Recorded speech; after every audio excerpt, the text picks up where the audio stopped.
கடலளவு கிடைத்தாலும் மயங்க மாட்டேன்.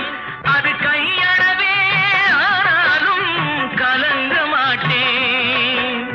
உள்ளத்திலே உள்ளதுதான் உலகம் கண்ணா, இதை உணர்ந்து கொண்டே துன்பமெல்லாம் விலகும் கண்ணா. உணர்ந்து கொண்டேன் துன்பமெல்லாம் விலகும் கண்ணா. ஆட்டுவித்தால்